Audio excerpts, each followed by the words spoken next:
Assalamualaikum warahmatullahi wabarakatuh. Salam sehat dan bahagia untuk Bapak Ibu guru hebat. Perkenalkan, saya calon guru penggerak angkatan 11 Kabupaten Lampung Timur, Yunike Ardiana, Sarjana Pendidikan dari UPTDSD Negeri Putra Aji II, dengan fasilitator Bapak Dr. Andes Joko Siwidi, Magister Manajemen, dan pengajar praktik Ibu Tin Indria, Sarjana Pendidikan. Dalam video kali ini, saya akan memaparkan tugas demonstrasi konstekstual modul 2.1 tentang memenuhi kebutuhan belajar murid melalui pembelajaran berdiferensiasi. Adapun tujuan pembelajaran khusus adalah calon guru penggerak dapat membuat rencana pembelajaran yang memuat pembelajaran berdiferensiasi. Pembelajaran berdiferensiasi adalah serangkaian keputusan masuk akal yang dibuat oleh guru yang berorientasi kepada kebutuhan murid. Keputusan-keputusan yang dibuat tersebut adalah yang terkait dengan 1. Kurikulum yang memiliki tujuan pembelajaran yang didefinisikan secara jelas. 2. Bagaimana guru menanggapi atau merespon kebutuhan belajar muridnya. 3. Bagaimana mereka menciptakan lingkungan belajar yang mengundang murid untuk belajar. 4. Manajemen kelas yang efektif. Dan 5. Penilaian berkelanjutan. Tahap pembelajaran berdiferensiasi. 1. Mengetahui kebutuhan belajar murid. 2. Strategi pembelajaran. 3. Asesmen atau penilaian. Mengetahui kebutuhan belajar murid. Tomlinson tahun 2001 dalam bukunya yang berjudul How to Differentiate Instruction in Mixed Ability Classroom menyampaikan bahwa kita dapat mengkategorikan kebutuhan belajar murid paling tidak berdasarkan 3 aspek. Ketiga aspek tersebut adalah 1. Kesiapan belajar murid. 2. Minat murid. 3. Profil belajar murid. Kesiapan belajar. Kesiapan belajar murid adalah kapasitas untuk mempelajari materi, konsep, atau keterampilan baru. Tombol-tombol dalam equalizer mewakili beberapa perspektif kontinum yang dapat digunakan untuk menentukan tingkat kesiapan murid. Minat murid. Minat merupakan suatu keadaan mental yang menghasilkan respon terarah kepada suatu situasi atau objek tertentu yang menyenangkan dan memberikan kepuasan diri. Profil belajar murid. Profil belajar mengacu pada cara-cara bagaimana kita sebagai individu paling baik belajar. Tujuan dari mengidentifikasi atau memetakan kebutuhan belajar murid berdasarkan profil belajar adalah untuk memberikan kesempatan kepada murid untuk belajar secara natural dan efisien. Preferensi gaya belajar. 1. Gaya belajar adalah bagaimana murid memilih, memperoleh, memproses, dan mengingat informasi baru. Secara umum, gaya belajar ada 3, yaitu visual, belajar dengan melihat, misalnya melalui materi yang berupa gambar, menampilkan diagram, PowerPoint, catatan, peta, grafik, organizer. 2. Auditory, belajar dengan mendengar, misalnya mendengarkan penjelasan guru, membaca dengan keras, mendengarkan pendapat saat berdiskusi, mendengarkan musik. 3. Kinestetik, belajar sambil melakukan, misalnya bergerak dan meregangkan tubuh, kegiatan hands-on, dan sebagainya.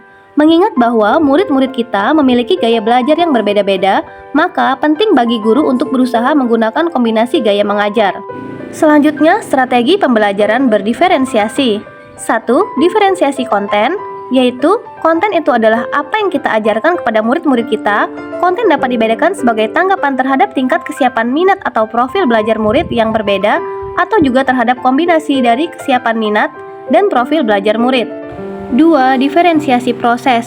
Diferensiasi proses di sini mengacu pada bagaimana murid akan memahami atau memaknai apa informasi atau materi yang dipelajari saat kita telah memetakan kebutuhan belajar murid. Yang kemudian harus kita pikirkan adalah bagaimana kebutuhan tersebut bisa dipenuhi.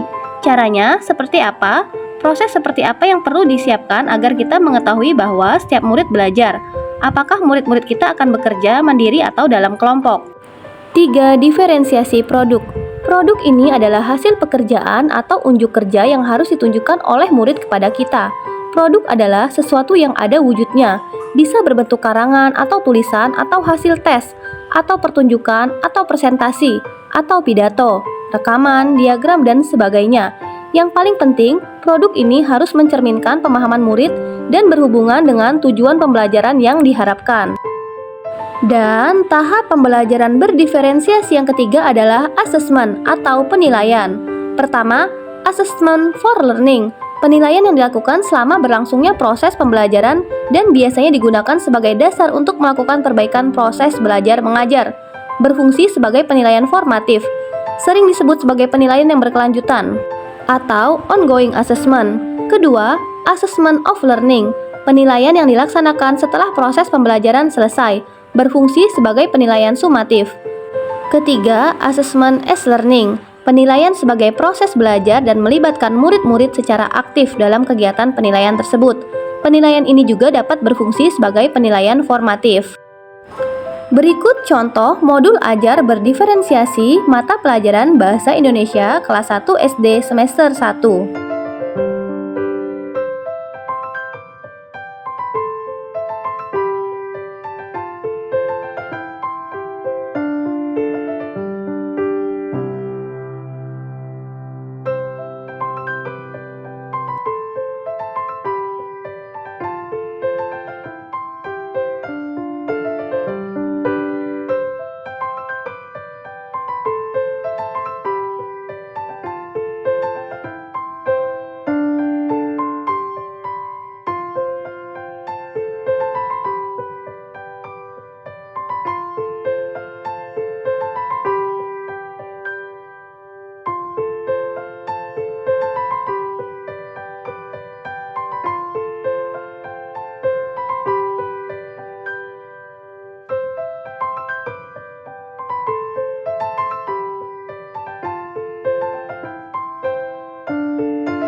Apapun yang dilakukan oleh seseorang itu hendaknya dapat bermanfaat bagi dirinya sendiri, bermanfaat bagi bangsanya, dan bermanfaat bagi manusia di dunia pada umumnya.